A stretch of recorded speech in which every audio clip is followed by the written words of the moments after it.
सलाम पाकिस्तान 24 न्यूज के साथ मैं हूं हुदा शाह और मैं हूं अली आरिफ। आप हमारी लाइव स्ट्रीमिंग यूट्यूब पे भी देख सकते हैं। youtube.com/24newsHD पर सब्सक्राइब कीजिए।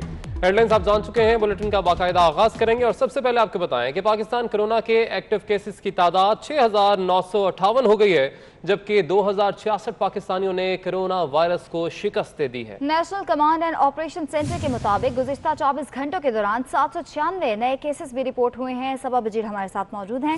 सबा बताएगा इस हवाले से। बिल्कुल, पाकिस्तान में एक्टिव केसेस की तादाद 6,958 हो गई है, जबकि 2,000 से ज्यादा मरीज हैं वो सेहतयाब हो चुके हैं। गुज़िश्ता 24 घंटों के दौरान 796 नए केसेस रिपोर्ट हुए हैं और पंजाब में इस वक्त सबसे ज्यादा केसेस की तादाद है और 4,195 तक ये केसेस की तादाद पहुंच गई है, जबकि सिंध में 2,766 केसेस और खैबर पख्तूनख्वा में केसेस की तादाद 1,276 और इस्लामाबाद में 181 हो गई है। और कंट्रोल एंड कमांड सेंटर का ये कहना है कि मुल्क में अगर कोरोना के मरीज बढ़ रहे हैं तो उससे ज्यादा तेजी से एहतियात भी हो रहे हैं। ठीक है सबा, शुक्रिया आपका। वज़ीर आला सिंध मुराद अली शाह ने वफाकी वज़ीर असद उमर की वीडियो कॉन्फ्रेंस में शिरकत की। इजलास में वायरस के हवाले से नेशनल डाटा बेस कायम करने का फैसला किया गया। ये डाटाबेस कौमी, सूबाई, डिविजनल और जिले सतह पर मुंसलिक होगा। मजीद जानेंगे हमारे नुमाइंदे आज़ाद नोहड़ी हमारे साथ मौजूद है। आज़ाद, बताइएगा इस इजलास का अहवाल।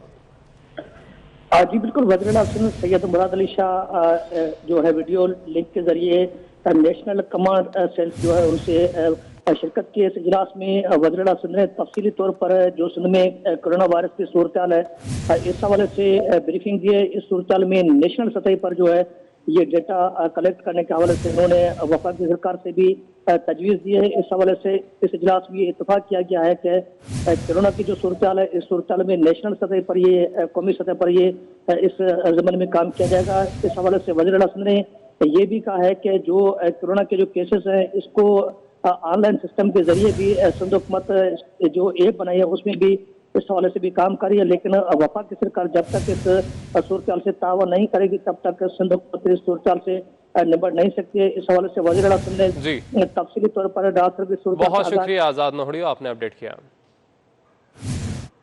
वज़ीर सेहत पंजाब डॉक्टर यास्मीन राशिद का कहना है कि पंजाब भर में 140 इलाकों को लॉकडाउन किया। लाहौर सबसे बड़ा इलाका है जहां 12,000 टेस्ट रैंडम किए से 5,000 टेस्ट रोजाना होंगे।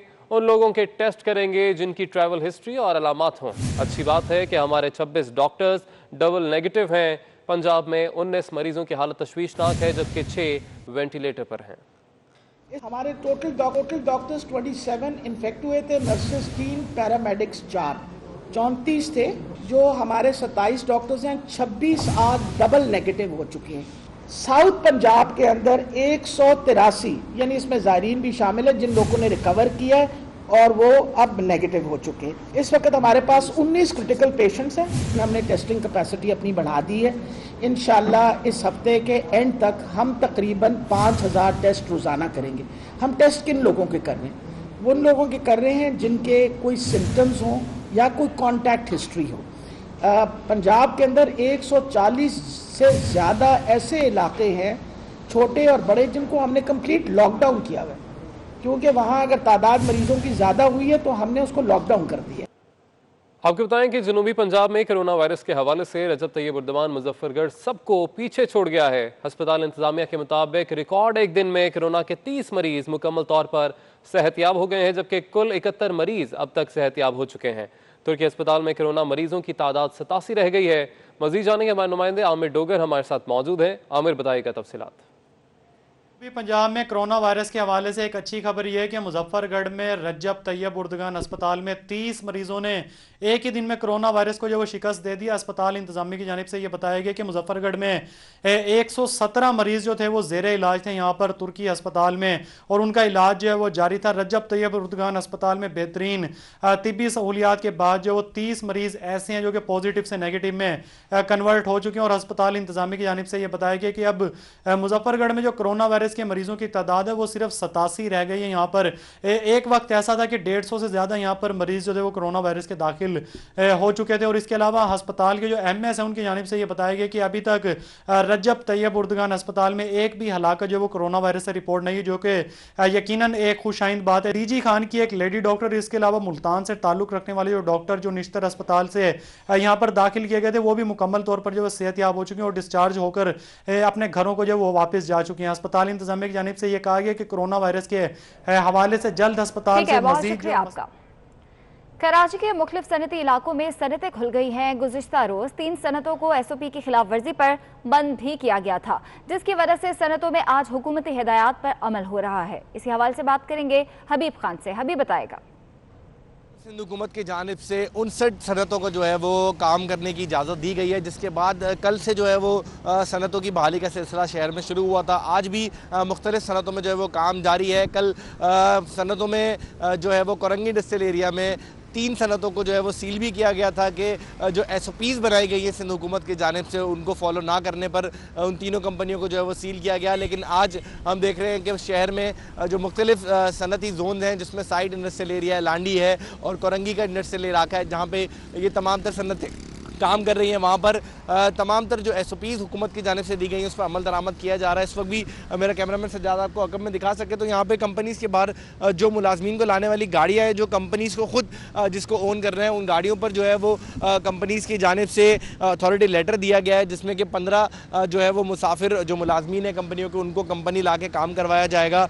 और इसके साथ साथ जो मुख्तलिफ SOPs हैं कि कंपनी में दाखिले से कबल जो है वो मास्क और जो हाथों की सैनिटाइजेशन है वो उस पर अमल दरामद करवाना। तो मुकम्मल तौर पर आज तो है वो हल को देखा जा रहा है शहर के तमाम तर सनती जोन में और जो हुकूमत की SOP है उस पर अमल दरामद करवाया जा रहा है। शुक्रिया आपका। लॉकडाउन के बायस जहां कारोबार जिंदगी मफलूज, वहीं पे शोबे ट्रांसपोर्ट से वाबस्ता भी लाखों अफराद बेरोजगार हो चुके हैं। मुतासर ट्रांसपोर्टर्स ने मुतालबा किया है कि बैंक लीज पर हासिल गाड़ियों की एक साथ में हुकूमत छूट दे। हमारे नुमाइंदे सदाम मांगड़ इस वक्त फैजाबाद में एक बस स्टैंड पर मौजूद है, उनसे तफसीलात जानते हैं। सदाम बताएगा। अच्छा, बिल्कुल कोरोना वायरस के पेश नज़र तमाम किस्म की कारोबारी सरगर्मियां तो बंद हैं, लेकिन इन कारोबारी सरगर्मियों के बायस एक आम शहरी और कारोबारी जो शख्सियात हैं वो भी बड़ी सतह पर जो है वो मुतासर हो रही हैं। हम कोस्तान बस अड्डे फैज़ाबाद में मौजूद हैं, यहाँ पर कुछ ट्रांसपोर्ट मालकान भी मौजूद हैं, उनसे भी हम बात करेंगे। ये बहुत ज़्यादा नुकसान हो रहा है कोरोना की वजह से, लॉकडाउन है, अभी आगे पता नहीं कितना जाएगा ये लॉकडाउन, इससे बहुत ज़्यादा लोग मुतासर हो रहे हैं। जी बिल्कुल, इस वक्त हमारे साथ जो ये ट्रांसपोर्ट यूनियन की जो यूनियन है उनके सदर भी मौजूद हैं, उनसे हम बात करेंगे। मसाइल ये हैं कि ये सारी गाड़ियाँ जो है ना ये बैंक लोन के साथ हैं और हर गाड़ी के पीछे तकरीबन 4 से लेके 5.5 लाख रुपए तक का लोन है हर एवरी मंथ। गवर्नमेंट को रिलीफ देना चाहिए कि उसको कम से कम ये जो 2-3 महीने का या 4 महीने का पीरियड बनेगा उसको आगे 2 साल आगे ले जाएं। आपने अभी जाना पब्लिक ट्रांसपोर्ट के जो मालकान हैं, जो इनकी जो यूनियन है, उनके सदर हमारे साथ मौजूद थे। उनका ये कहना है कि कोरोना वायरस के पेश नज़र शदीद मुश्किलात का सामना है, कारोबार जो है वो बिल्कुल ठंडा है, जिससे मुलाजमीन को अब तक तो तनख्वाहें दी जा रही हैं, लेकिन अब आगे जो है वो मुश्किलात हो सकती है। बहुत शुक्रिया, आपने अपडेट किया। अब आपको बताएं कि गवर्नर स्टेट बैंक रजा बाकर ने कर्जों पर सूद की मुआफी का इशारा दे दिया है। कौमी असम्बली की कायमा कमेटी खजाना के इजलास में उन्होंने कहा कि अगर हुकूमत चाहे तो सूद अदायगी को मुआफ किया जा सकता है। मजीद जानेंगे, हमारे नुमाइंदे वकास अजीम हमारे साथ मौजूद हैं। वकास बताएगा इस हवाले से। जी, इस वक्त कौमी असम्बली की कायमा कमेटी खजाना का इजलास फैजुल्लाह कामोका की ज़ेर सदारत जारी है, जिसमें आज अराकीन कमेटी ने यह कहा है कि कोरोना वायरस की वजह से कारोबार बहुत ज्यादा मुतासर हो चुके हैं, जिसकी वजह से हुकूमत को कर्जे मुआफ करने चाहिए। जिसके ऊपर गवर्नर ने जवाब दिया है कि ऐसे सार्फिन जिन्होंने कर्जे से बैंक लिए हुए हैं वो सूद की अदायगी अब सितंबर तक कर सकते हैं। सूद मार्च में अदा कर सकते हैं वो अब सितंबर में अदा कर सकते हैं। तो ऐसे सार्फिन जो सूद नहीं कर सकते उसके ऊपर हुकूमत हिदायत जारी कर सकती है को इस मामले पर सब्सिडी देना, इस मामले के ऊपर मजीद गौर कर रही है। अराकीन कमेटी का भी कहना था कि बहुत ज्यादा मुश्किलात का सामना करना पड़ रहा है, खासतौर से छोटे कारोबार करने वाले हैं उनके लिए ये मुमकिन नहीं है कि कर्जों के ऊपर सूद अदा कर सकें। हुकूमत को चाहिए कि ऐसी पॉलिसी लाए वकास साहब कि हमारे साथ ही रहेगा, अपने नाज़रीन को अपडेट कर रहे हैं। गवर्नर स्टेट बैंक रजा बाकर ने कर्जों पर सूद की इसकी माफ़ी का इशारा दे दिया है, जबकि कौमी असम्बली की कायमा कमेटी खजाना के इजलास में कहा कि अगर हुकूमत चाहे तो सूद अदायगी को माफ़ कर सकती है। ऐसी सूरत में हुकूमत को सब्सिडी देना पड़ेगी, जिस पर गौर किया जा रहा है, जबकि कर्जों पर मार्च में सूद की अदायगी को सितंबर तक मौखर कर दिया गया है। इसी पर मजीद बात करने के लिए हमारे साथ मौजूद हैं माहिर मौशियात फरहान बुखारी साहब। सर, बहुत शुक्रिया आपके वक्त का। एक यकीनन अहम पेशरफ्त है, अच्छी खबर है उन लोगों के लिए जो कि जिनका कारोबार ही इसी बुनियाद पर चल रहा होता है कि प्रॉफिट आएगा तो तब वो अपना जो रकम है जो अपना कर्ज है उसकी रकम अदा करेगी बैंकों को, और जो सूद है ज़ाहिर है उसमें शामिल होता है। तो अगर माफ़ कर दिया जाता है ये सूद तो कितना फ़ायदा होगा इन ख़ास तौर पर कारोबारी हजरात को? होगा। फिर दूसरा सवाल ये है कि कितनी मुद्दत के लिए होगा। क्या ये चंद माह का जो सूद है उसे कोई माफ करने की बात हो रही है या ये ज्यादा लंबा अर्सा होगा? फिर बैंकों का रद्द अमल हमारे सामने अभी तक नहीं आया, क्योंकि आखिर बैंक भी इसमें बहुत बड़े और अहम फरीक हैं, क्योंकि कर्जा जात जिन बैंकों ने दिए हुए हैं क्या वो तैयार होंगे? अगर वो तैयार होंगे तो कितना सूद मौखर करने में पे तैयार होंगे वो, और क्या ये सूद की माफी होगी या मौखर होगा? यानी ये कि ठीक है 6 महीने तक सूद की रकम ना हो, लेकिन उसके बाद जो अक़सात होंगी क्या उनमें से एडजस्ट किया जाएगा? ये सारे के सारे बड़े अहम सवाल हैं, और जब तक इनका जवाब ना मिल जाए मेरे ख्याल में वाज़ेह सूरत हाल सामने आना मुश्किल है। क्योंकि साथ ही साथ ये भी है कि अब जैसे आप देखते हैं कि बैनुल-अक़वामी सतह पे तेल की कीमतें बुरी तरह से क्रैश हो गई हैं। कल तो बल्कि तारीख में पहली दफा अमेरिका में जो तेल बेचने वाली कंपनियां हैं वो 7 पैसे दे रहे थे लोगों को कि आप पैसे भी ले लें और तेल भी ले लें, क्योंकि उनके पास स्टोरेज की जगह नहीं थी। तो इस किस्म की एक सूरत हाल में अभी ये क्या सराहियां की जा सकती हैं, कोई वाज़ेह और ठोस बात नहीं की जा सकती, क्योंकि बिल आखिर ये तमाम की तमाम सूरत हाल जो है इसका ताल्लुक कोरोना वायरस से है, और हमें ये नहीं पता कि ये कितनी देर तक चलेगी, और अभी मजीद इससे दुनिया के ममालिक को और पाकिस्तान बिलखुसूस हमारा मुल्क है यहाँ पे मजीद क्या नुकसान होगा। आप जानते हैं कि चंद हफ्तों पहले ये कहा गया था कि जी गर्मी आएगी तो कोरोना यकीनन इस पर एक वाज़ेह हिकमत अमली जो है वो सामने आना बाकी है। फरहान बुखारी साहब हमारे साथ मौजूद थे। वकास अजीम, आपने हमें अपडेट किया, आपका बहुत शुक्रिया। वज़ीर आज़म इमरान खान की ज़ेर सदारत वफाकी काबीना का इजलास इस वक्त जारी है। काबीना इजलास में 5 निकाती एजेंडे पर गौर किया जा रहा है। मज़ीद जानेंगे हमारे नुमाइंदे अवैस कियानी से। अवैस, बताएगा इस हवाले से। वज़ीर आज़म इमरान खान की ज़ेर सदारत वफाकी काबीना का इजलास इसमें इस वक्त जारी है। बहुत से जो वज़रा हैं वो इस वक्त वज़ीर आज़म के साथ ही मौजूद हैं, लेकिन बेशतर जो वज़रा हैं वो वीडियो लिंक के जरिए इस इजलास में शरीक हैं। इस वक्त जो कोरोना के हवाले से ब्रीफिंग दी जा रही है वज़ीर आज़म को, कोरोना के केसेस के हवाले से और इक़दाम लॉकडाउन के तमाम तर मामला पे जो है इस वक्त ब्रीफिंग जारी है। लेकिन इसके साथ साथ जो एजेंडे में जो चीज़ें शामिल है उसमें competition commission of Pakistan restructuring की मंजूरी इसमें शामिल है। इसके साथ जो डिस्पोजल ऑफ लेजिस्लेटिव केसेस के फैसलों की तौसीक भी इसमें शामिल है। सरकारी मुलाजमीन की जो रिटायरमेंट के बाद रिहाइशगाहें ना छोड़ने से मुतालिक पॉलिसी पर नजरसानी एजेंडे में शामिल है, और कौमी कमीशन बराए जो मिलिट्री की तश्कील 9 की मंजूरी भी एजेंडे में शामिल है। कंस्ट्रक्शन इंडस्ट्री के साथ साथ जो सेल टैक्स का जो खात्मा है वो एजेंडे में शामिल है। और इसके साथ सबसे अहम बात है जो IPP के हवाले से जो आने वाली ये रिपोर्ट है उस पर भी आज मुशावरत होगी, और उसके साथ जो आने वाली जो 25 तारीख को जो एक रिपोर्ट है चीनी रिपोर्ट की फॉरेंसिक ऑडिट है उस हवाले यानी 5 निकाती एजेंडे पर इस वक्त तफसीलन गुफ्तगू की जा रही है। बहुत शुक्रिया वैसा आपने अपडेट किया।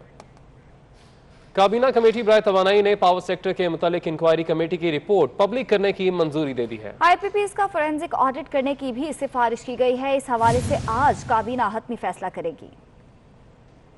IPP से जुड़ी कहानियों की बाज़कश जारी है। अवाम पर बिजली गिराने के खेल में कौन कौन शरीक रहा अब राज नहीं रहेगा, क्योंकि काबीना कमेटी बराए तवानाई की पावर सेक्टर से मुतालिक इंक्वायरी रिपोर्ट पब्लिक करने की मंजूरी दे दी है। ज़राए के मुताबिक पावर इंक्वायरी रिपोर्ट का मामला काबीना तवानाई कमेटी का हिस्सा नहीं था। कमेटी के सरबराह वफाकी वजीर असद उमर ने खुसूसी एजेंडे के तौर पर मामले को इजलास की कार्रवाई का हिस्सा बनाया। ज़राए के मुताबिक काबीना कमेटी बराए तवानाई के इजलास में मुशीर तजारत अब्दुल अब्दुर्रज़ाक दाऊद और मावने ख़ुसूसी बराए पेट्रोलियम नदीम बाबर भी शरीक थे, लेकिन रिपोर्ट ज़ेरे बहस लाने पर दोनों इजलास छोड़कर चले गए। ज़राए के मुताबिक काबीना कमेटी बराए तवानाई ने IPPs का फ्रांसिक ऑडिट करने की भी मंजूरी दी, जबकि गुज़श्ता इजलासों के बरक्स पीर को होने वाले इजलास का कोई सरकारी इलामिया जारी नहीं किया गया। ईधी फाउंडेशन के सरबराह फैसल ईधी भी कोरोना वायरस का शिकार हो गए। फैसल ईधी का कोरोना टेस्ट मस्बत आ गया है। फैसल ईधी करंतना में चले गए हैं। मजीद जानेंगे हमारे नुमाइंदे समर अब्बास हमारे साथ मौजूद हैं। समर, बताइएगा इस हवाले से। हाँ जी बिल्कुल, देखें फलाई इदारे के सरबराह फैसल ईदी, इनका शफा इंटरनेशनल अस्पताल इस्लामाबाद में कोरोना वायरस का टेस्ट किया गया जो कि मुस्बत आ गया है।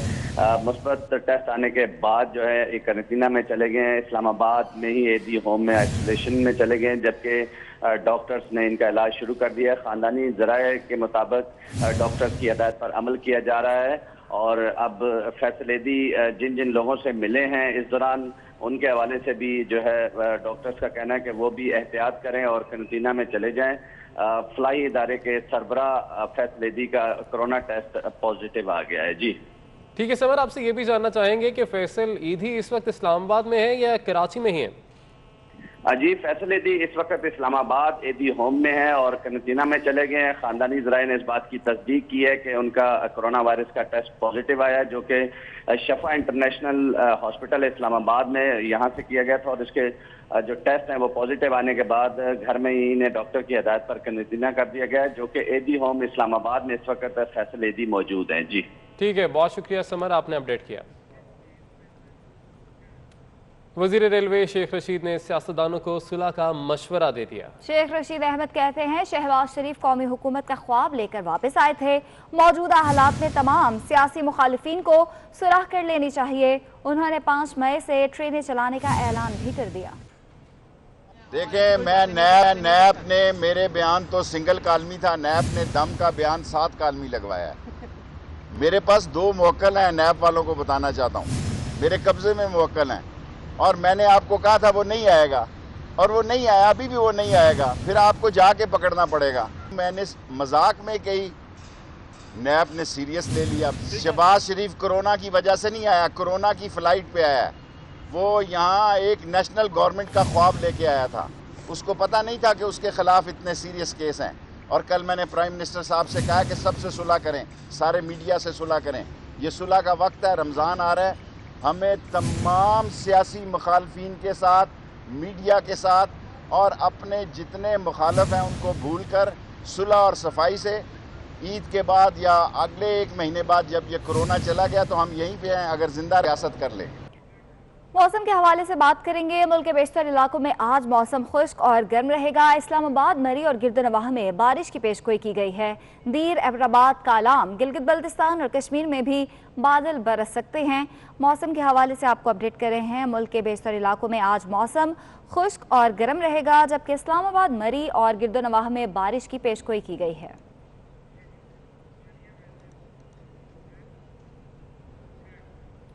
कराची में गर्मी की शिद्दत बढ़ने लगी है। हवा में नमी के तनासुब में इजाफे से पसीना ज्यादा आने लगा है। मानिया शकील हमें इस हवाले से मजीद अपडेट करेंगी। मानिया, बताइएगा। जी बिल्कुल, जिस तरीके से हम देख रहे हैं कि मौसम क्योंकि गर्मी का ही चल रहा है, तो आज भी गर्मी की सूरत हाल अगर बात की जाए तो गर्मी की सूरत हाल कुछ ज़्यादा ही गर्मी महसूस की जा रही है कराची में, क्योंकि आज गर्मी की के टेम्परेचर तो बहुत ज़्यादा नहीं है, मतलब 38 डिग्री तक टेम्परेचर जा सकता है, लेकिन साथ साथ हम देखते हैं कि हवाएँ जो हैं वो नम हो चुकी हैं, जिसके बायस गर्मी की शिद्दत का ज़्यादा जो है महसूस किया जाएगा। गर्मी की शिद्दत ज़्यादा है कराची में। इस वक्त भी तकरीबन 52% जो है हवा में नमी का तनासुब है। हवा की रफ्तार बिल्कुल नहीं है। कराची वाले जो बहुत इंजॉय करते हैं समंदरी हवाओं को, तो हवाएं मुनक़ता हुई हुई हैं, हवा की रफ्तार बहुत कम है। इस वक्त भी 3 से 4 नॉट तकरीबन हवा की रफ्तार है। हवा में नमी के तनासुब से गर्मी की शिद्दत ज़्यादा महसूस की जाएगी, प्यास की शिद्दत ज़्यादा महसूस की जाएगी। साथ साथ दर्जे हरारत की भी कुछ यही सूरत हाल है कि आज 38 डिग्री तक दर्जे हरारत जा सकते हैं। कल की भी कुछ यही फोरकास्ट की गई है कि 39 डिग्री तक दर्जे हरारत जा सकता है और आने वाले चंद दिनों में भी गर्मी की शिद्दत में इजाफा देखा जा रहा है। तो कराची वाले दिल थाम के रहे, गर्मी उनको खासा परेशान करने वाली है। ठीक है, बहुत शुक्रिया, आपने अपडेट किया। हुकूमत ने गवादर पोर्ट को अफगान ट्रांजिट ट्रेड के लिए ऑपरेशनल कर दिया है। मुशीर तिजारत अब्दुर्रज़ाक दाऊद कहते हैं कि गवादर पोर्ट को पाक अफगान ट्रांजिट ट्रेड माहिदे 2010 के तहत ऑपरेशनल किया गया है। अफगानिस्तान को चीनी गंदम और खाद ले जाने की इजाज़त होगी। तो आपको अपडेट कर रहे हैं, हुकूमत ने गवादर पोर्ट को अफगान ट्रांजिट ट्रेड के लिए ऑपरेशनल कर दिया है। मुशीर तिजारत अब्दुल रज़ाक दाऊद कहते हैं कि गवादर पोर्ट को पाक अफगान ट्रांजिट ट्रेड माहिदे 2010 के तहत ऑपरेशनल किया गया है।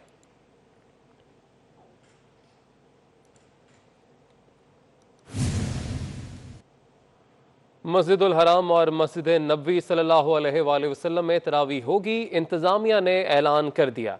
इंतजामिया के सरबराह शेख डॉक्टर अब्दुल रहमान असुदेस ने कहा है कि मस्जिदुल हराम और मस्जिद नबवी में तरावीह 10 रुकत पर मुश्तमिल होगी, जबकि डॉक्टर अब्दुल रहमान असुदेस ने कहा कि दोनों मसाजिद में नमाजियों पर पाबंदी बरकरार रहेगी। डॉक्टर अब्दुल रहमान असुदेस ने गवर्नर मक्का मुकरमा के ताउन से दोनों मुकद्दस शहरों में रमज़ान इफ्तार राशन की तकसीम का इफ्तिताह भी किया। ये इस साल इफ्तार दस्तरखान का मुतबादिल होगा।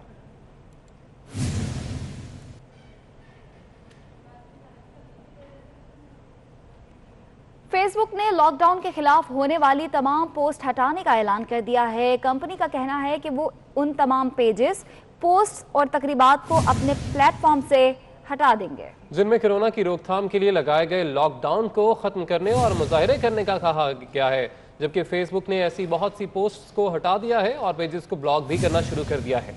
फेसबुक ने यह फैसला अमेरिका में होने वाले मुजाहरों के बाद किया है। तो आपको बता रहे हैं, फेसबुक ने लॉकडाउन के खिलाफ होने वाली तमाम पोस्ट हटाने का ऐलान कर दिया है। लॉकडाउन और रमजान की आमद से कबल नौजवान तबका भी मुतहरिक हो गया है। अपनी मदद आपके तहत गरीब आवाम की दहलीज पर राशन पहुंचाने लगे हैं। कार खैर में खवातीन भी शामिल हैं। इसी हवाले से बताएंगे सरदार सदाकत बताएगा। जी बिल्कुल, दुनिया भर में खौफनाक वायरस के बायस जहाँ पर हुकूमती इकदाम हैं, और इसी तरह अगर बात की जाए पाकिस्तान की, तो पाकिस्तान में जहाँ हुकूमत वक्त ने गरीब और नादार लोगों की मदद की है, वहाँ पर जो मुखैर लोग हैं, जो NGOs हैं, वो भी मैदान में हैं और उन्होंने भी बहुत ज़्यादा तादाद में अपना रोल अदा किया। और इस वक्त अगर बात की जाए तो यहाँ पर एक तंजीम है नौजवान बच्चों की, जो फुटबॉल क्लब के बच्चे हैं, और यहाँ पर इनमें बच्चियाँ भी शामिल हैं कि जो चीफ एग्जीक्यूटिव है इनसे कि ये क्या आइडिया था इनका और इन्होंने ये कैसे जनरेट किया और उनके तकसीम करने का तरीकाकार क्या है। जी खान साहब, जो हमारा जो फुटबॉल क्लब था ना, उसी से ऑनवर्ड हमने ये हमारे साथ जो बच्चे थे, तो जब ये कोरोना का ये वायरस आया तो हमने कहा कि यार हमने मैदान में तो बहुत खेल लिए, अब हमारी बारी इधर है। तो तब से हमने सबने मिल के, बच्चों ने, मेरे जितने भी क्लब के मेंबर्स हैं, हमने अपनी स्मर्थ फाउंडेशन के थ्रू लोगों के घरों में राशन पैकेजेस पहुंचाने का काम शुरू किया। इसमें मेरे क्लब के सारे बच्चे इसमें हमारे साथ थे और अभी तक हम अल्लाह के शुक्र से तकरीबन कोई 2000 लोगों के घरों में पैकेजेस पहुंचा चुके हैं। सोना स्मर्थ फाउंडेशन के जो चीफ एग्जीक्यूटिव हमारे साथ गुफ्तगू कर रहे थे, और ये नौजवान वो हैं जो इस वक्त मुश्किल तरीन वक्त में जो है ये अवाम की खिदमत कर रहे हैं, गरीब और नादार लोगों की जो इस वक्त अहल हैं, जो मजबूर हैं, उनके घरों तक जो है ये अपना रमज़ान पैकेज और ये रमज़ान का राशन देकर। आपका हाफिजाबाद में लॉकडाउन के दौरान थैलीसीमिया के मरीजों को खून की फराहमी के लिए ब्लड कैंप लगाया गया है। लोगों की बड़ी तादाद ने खून के एहतियात दिए हैं। इसी हवाले से मजीद जानेंगे 24 न्यूज़ के नुमाइंदे हाफिज शकील अहमद से। जी हाफिज शकील, बताएगा। जी बिल्कुल, मुल्क भर में जारी कोरोना वायरस और हालिया लॉकडाउन के बायस थैलेसीमिया के मर्ज में मुब्तला मरीजों के लिए खून के एहतियात हासिल करना इंतहाई मुश्किल होता जा रहा था। तो मुश्किल की इस घड़ी में मुख्तलिफ समाजी, दीनी, फलाही और मजहबी तंजीमों की जानिब से थैलेसीमिया के मर्ज में मुब्तला मरीजों के लिए खून के एहतियात इकट्ठे करने का सिलसिला जारी है। मैं इस वक्त ऐसे ही एक ब्लड डोनेशन कैंप के अंदर मौजूद हूँ। इस हवाले से मजीद कैंप की इंतजामिया से बात करते हैं। जी सर। जी, जैसा कि आप जानते हैं कि मुल्क में जब भी कोई डिज़ास्टर आता है, ज़लज़ले का सिलसिला हो या सैलाब का सिलसिला हो, तो दावत इस्लामी अपने तमाम रफाही और इस्लाही कामों के साथ पेश होती है। तो इसी तरह से अब जो कि हालिया लॉकडाउन के दौरान थैलेसीमिया के मरीज़ बच्चों के लिए एक मुश्किल घड़ी आई थी, उनको खून की हाजत थी लेकिन खून मिल नहीं पा रहा था। तो दावत इस्लामी के अमीर हज़रत मौलाना मोहम्मद इलियास सत्तार कादरी रज़वी ज़ियाई दामत बरकातुहुम लालिया ने कौम से इसकी रिक्वेस्ट की और अपने अराकीन से भी इसका कहा। तो अल्हम्दुलिल्लाह दावत इस्लामी के प्लेटफॉर्म पर हमने इसकी पूरी कोशिश की। हाफिजाबाद ज़िला से हम इस वक्त तकरीबन 100 से ज़ायद बैग्स जो हैं वो डोनेट कर चुके हैं और अल्लाह की रहमत से इंशाल्लाह ये हम करते रहेंगे और थैलेसीमिया के मरीज़ बच्चों को कभी भी अकेला नहीं छोड़ेंगे। दावत इस्लामी थैलेसीमिया के मरीज़ बच्चों के साथ साथ है इंशाल्लाह। जी नाज़रीन, आपने उनकी बात सुनी। थैलेसीमिया के मर्ज में मुब्तला मरीजों के लिए मुश्किल की इस घड़ी में खून के एहतियात इकट्ठे करना न सिर्फ नेकी है बल्कि बहुत बड़ी इबादत भी। यकीनन। बहुत शुक्रिया, आपने अपडेट किया। पतंगबाजों और पतंग फरोशों के खिलाफ क्रैकडाउन करने के लिए ओकाड़ा पुलिस ने ड्रोन कैमरों का इस्तेमाल शुरू कर दिया है। ड्रोन कैमरों से पतंगबाजों की शनाख्त में मदद मिल सकेगी। आपको अपडेट कर रहे हैं, पतंगबाजों और पतंग फरोशों के खिलाफ क्रैकडाउन शुरू किया गया है और ओकाड़ा पुलिस ने ड्रोन कैमरों का इसमें इस्तेमाल शुरू कर दिया है। इन कैमरों से पतंगबाजों की शनाख्त में मदद मिल सकेगी। इस बुलेटिन से इतना है।